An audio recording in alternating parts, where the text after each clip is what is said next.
Good morning student. देखो 6, 7, 8, 9, 10 सभी तक ये जो अपना टॉपिक है संधि वो सब में सेम चलता रहता है, तो आप हर साल ये टॉपिक पढ़ते हैं। तो देखिए संधि में अपन ने पढ़ा था पहले कि दो वर्णों के मेल से जो परिवर्तन होता है उसको अपन संधि कहते हैं। और संधि के 3 भेद होते हैं, स्वर संधि, व्यंजन संधि, विसर्ग संधि।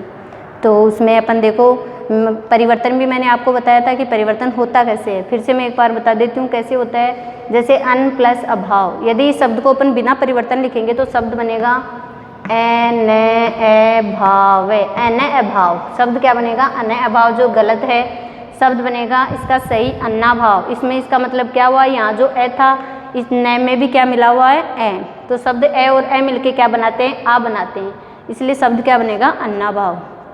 तो ये बात है कि दो वर्णों के मेल से जो नया शब्द जो परिवर्तन होता है उसको अपन संधि कहते हैं। ठीक है, तो अपन ने देख ली थी स्वर संधि, व्यंजन संधि और विसर्ग संधि तीनों भेद। तो आज अपन स्वर संधि के भेद पढ़ते हैं। देखो स्वर संधि के 5 भेद होते हैं, दीर्घ संधि, गुण संधि, यण संधि, आयादी संधि और वृद्धि संधि। ये 5 भेद होते हैं जिसमें आज अपन पढ़ेंगे दीर्घ संधि, पहला भेद। तो देखिए दीर्घ संधि आपको मैंने बताया कि जो हर साल आप पढ़ते हो दीर्घ, जैसे स्वर और स्वर संधि में अपन सिर्फ स्वर का ही परिवर्तन होगा, प्लस से पहले भी स्वर होगा, प्लस के बाद भी स्वर होगा। स्वर का मतलब आप ये मत समझना कि यहाँ तो मैम व्यंजन है, ये व्यंजन नहीं है। ए, न और न यहाँ पर हलंत है, न में ए जोड़ते ये पूरा न बनाए। मैंने आपको बार बार बोला है कि जो व्यंजन होते हैं ना वो हलंती होते हैं, आधे होते हैं, उसमें स्वर मिलके वो पूरे बनते हैं। तो इनमें यदि पूरे ये जो आ रहे हैं पूरे अन्न, भोजन, इस विद्या, इसमें सब में क्या मिला हुआ है? इसमें कोई ना कोई स्वर मिला हुआ है और प्लस के बाद भी स्वर है। ठीक है ना, इसलिए इसको अपन क्या कहते हैं? दो स्वरों के मेल से जो परिवर्तन होता है उसको अपन स्वर संधि कहते हैं। ठीक है, यदि ये यहाँ हलंत होता तो इसका मतलब ये स्वर संधि नहीं है, ये व्यंजन संधि है। ठीक है ना, और इसमें हलंत नहीं है किसी में भी, तो ये स्वर संधि ही होगी। तो स्वर संधि में क्या होता है? प्लस से पहले भी स्वर होता है और प्लस के बाद भी, और उन दोनों के मेल से जो परिवर्तन होता है उसको अपन स्वर संधि कहते हैं।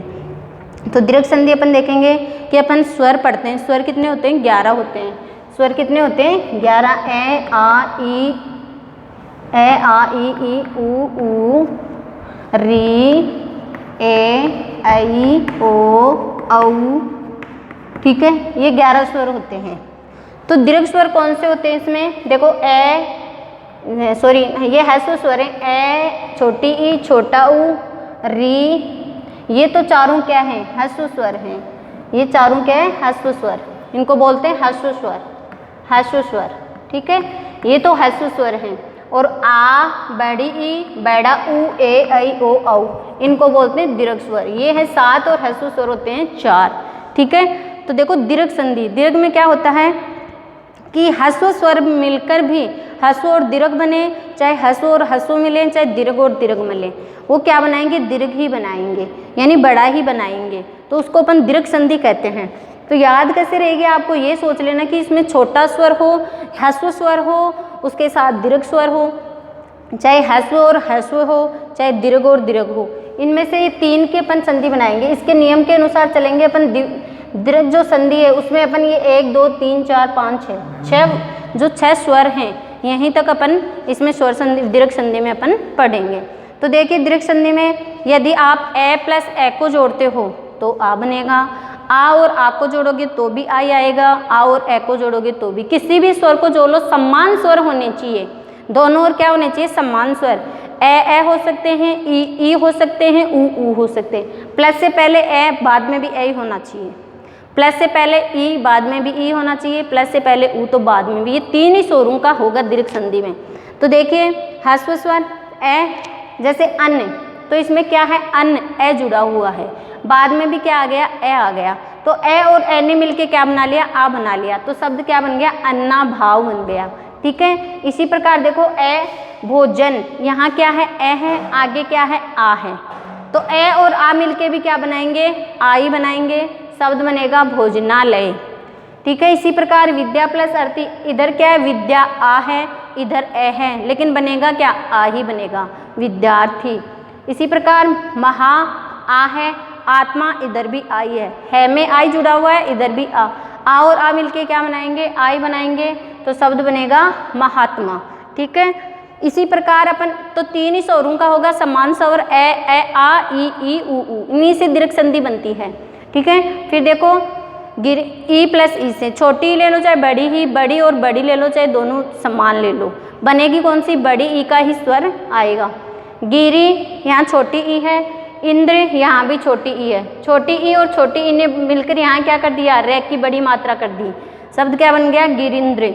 इसी प्रकार मही बड़ी ई है, इंद्र छोटा है ई, लेकिन बड़ा और छोटा मिलके क्या बनाएंगे, बड़ा ही बनेंगे, इसलिए अपन इसको दीर्घ संधि कहते हैं। इधर देखो गिरी में छोटी ई है, ई में बड़ी है, लेकिन छोटी और बड़ी ई मिलके क्या बनेगी, बड़ा ही स्वर बनेगा गिरी से। रजनी प्लस ई दोनों बड़ी ही, लेकिन फिर भी बड़ा ही आएगा। अब देखो उसके बाद अपन उ स्वर का देखते हैं कि उ छोटा हो चाहे बड़ा हो, बनेगा कौन सा, बड़ा उ ही बनेगा। जैसे भानु में छोटी उ की मात्रा है, उदय में भी छोटा उ आ रहा है, तो यहाँ दोनों उ और उ ने मिलके क्या किया, बड़ा उ बन गया। ठीक है, तो बड़ा उ अपन इस स्वर में लगा देंगे कि शब्द क्या बन जाएगा, भानुदय। इसी प्रकार छोटा उ हो चाहे बड़ा उ हो, अम्बु प्लस उर्मी, यहाँ उधर छोटा उ आ रहा है, यहाँ बड़ा उ आ रहा है, लेकिन बनेगा कौन सा, बड़ा ही अंबुर में। इसी प्रकार वधु में बड़ा उ है, उत्सव छोटा है, लेकिन बनेगा क्या, बड़ा ही बनेगा वधुत्सव। और उ प्लस उ बड़ा और बड़ा मिलके भी क्या बनाएंगे, भू प्लस ऊर्जा, भूर्जा। तो दीर्घ संधि में क्या होता है, दोनों ओर समान स्वर होते हैं, और स्वर जब संधि बनाते हैं, उसकी संधि का मेल करते हैं, तो स्वर कौन सा आता है, दीर्घ स्वर ही आएगा। ठीक है, अपन कल पढ़ेंगे दीर्घ संधि के बाद अगला भेद गुण संधि, वृद्धि संधि, जो भी है नेक्स्ट भेद कल आगे पढ़ेंगे। Thank you.